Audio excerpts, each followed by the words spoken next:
This Xbox controller fixes stick drift issues forever because of its special and unique joysticks. Now, I've tested quite a lot of pro controllers here on the channel, but this one in particular actually has me kind of excited because it brings a bunch of unique and special features, including its 1000 Hz polling rate, which makes it one of the fastest controllers I have ever used, and also its TMR joysticks, which fixes stick drift issues, give you better durability, power efficiency, and also reduces input latency. The new ROG Raikiri II has a lot of improvements over version 1. They've changed the overall shape slightly of the controller with a more concave design. There's a little bit more roundedness to the bumpers and triggers at the back, and also the texture of the material they've used is a little bit more skin friendly. Like, it just feels a bit smoother and softer to the touch. It's really nice to hold. It has a matte black texture with a little bit of gloss accents with the ROG logos, and has a much more classy approach to the RGB lighting effects. It's just down the side of the controller, and you can obviously customize these inside of the Armoury Crate software on your computer.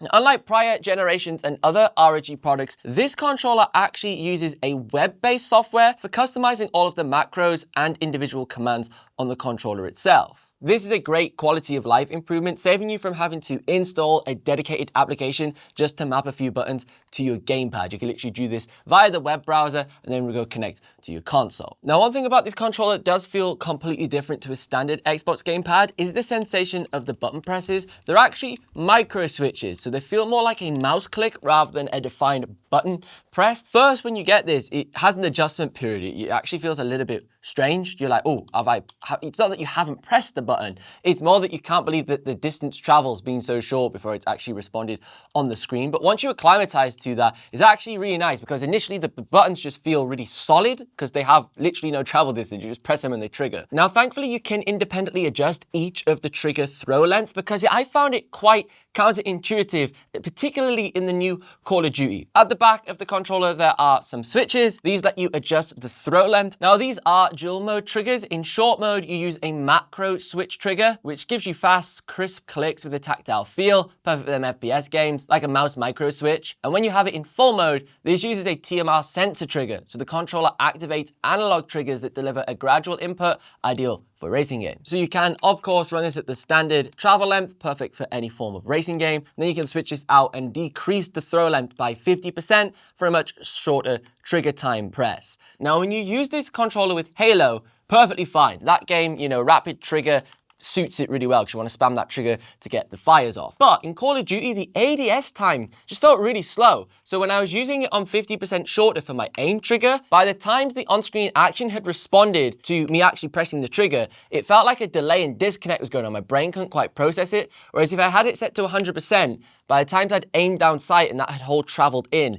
it felt a little bit more natural. But I had it set both. So I had it where it was slow to aim in with the long trigger throw, and then my rapid fire trigger was much shorter for shooting, which was great for pistols, burst fire weapons, and that type of stuff. On the topic of this controller being so fast, when you hook this up to your PC, you can actually unlock 1000 Hz polling rate. Now, if you are a PC gamer, you'll be aware of what polling rate is. You can usually adjust this on your gaming mouse, 1000 Hz, 2000 Hz, 4000, 8000 Hz, and it gives you much faster response time from the mouse. Sometimes it's detrimental to the FPS performance on your PC if you exceed like 4000 Hz, but 1000 Hz polling rate is a pretty sweet spot. This gives you a much faster refresh rate, essentially, on your controller's transmission speed to your PC. Now, there are two ways to access the 1000 Hz polling rate, either via the 2.4 GHz wireless receiver or wired mode directly into your PC. Now, you do get two different response times and input latencies depending on your connection type. If you are using the PC wired mode, you can expect around 2.32 milliseconds versus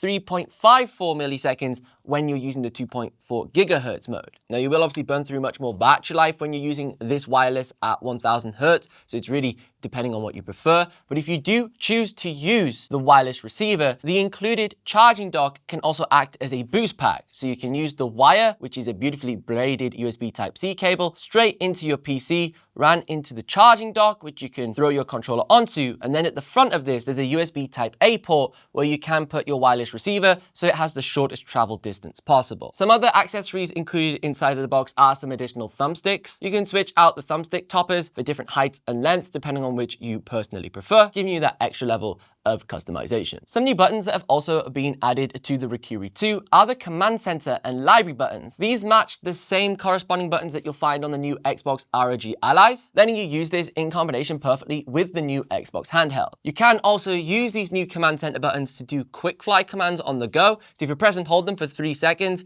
it will then flash ping the controller, and then you can go ahead and quick map buttons without even needing any form of software. So if you want to remap the rear back paddles, for example, you would press and hold these buttons for 3 seconds, the controller will flash. You'll then hold down the rear back paddle you want to map, and then the button that you want that command to trigger, such as X to reload or A to jump, and then it's as simple as that. You can do quick maps on the fly, which is actually how I really personally prefer to do it, because I change it all the time depending on the different games. Connecting the controller to the GearLink software is very straightforward. You simply go to the gearlink.asus.com website, where you can proceed to connect to your device, and then you press any button on the controller to begin the process. Inside of the GearLink software, you can adjust the trigger dead zone points, the joystick sensitivity, and also the curves. You can remap different buttons for creating different controller profiles, have independent control of the left and right vibration motors to dial this in, and also to help increase battery life. Because if you turn off all of the lights and vibrations on this controller, you can actually get up to